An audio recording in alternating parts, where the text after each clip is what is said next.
tout le monde. Voilà, je suis au point de passage de Kerem Shalom. C'est le seul point de passage dans lequel des denrées peuvent entrer dans Gaza.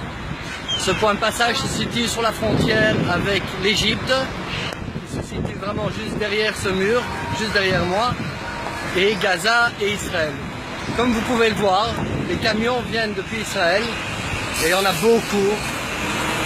Et ils rentrent maintenant dans Gaza déposer leurs marchandises, que ce soit des matériaux de construction, des vêtements, des médicaments, de la nourriture, tout ce qui rentre dans Gaza, et le seul point qui rentre c'est par ici, ici à Kerem Shalom. Alors que qu'on ne vienne pas vous dire qu'il y a un blocus sur la bande de Gaza, le seul blocus qui est, c'est le blocus depuis l'Égypte vers la bande de Gaza. Parce que là je peux vous dire qu'il n'y a rien qui passe.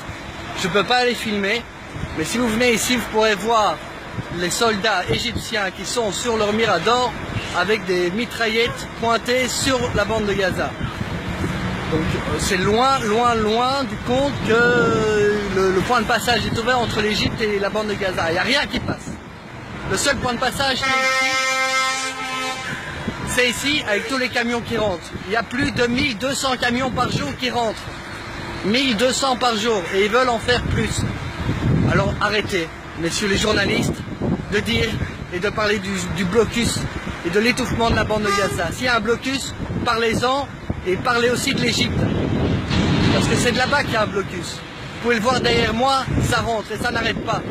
Et le pire, c'est que hier, un de ces camions a tué un de nos habitants ici dans la région d'Eshkol. Et oui, parce que ça aussi il faut le savoir, tous les camions qui viennent passer là passent sur la seule route qu'on a, et hier ça a fait un mort.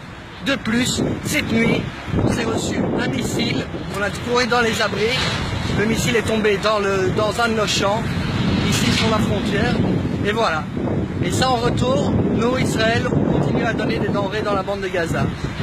C'est important, il ne faut pas que les gens meurent de faim là-bas, mais il faut aussi faire deux poids deux mesures, et que les journalistes commencent à expliquer ce qui se passe réellement sur le terrain, et que c'est l'Égypte qui asphyxie la bande de Gaza, et que Israël fait tout pour qu'il n'y ait pas de crise humanitaire dans la bande de Gaza.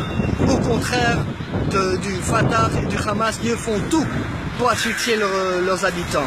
Voilà, je vous remercie. Faites passer, c'est important. C'est le point de passage. Et donc, voici à quoi ressemble le blocus israélien, avec plus de 1200 camions qui passent par jour. Merci, faites passer.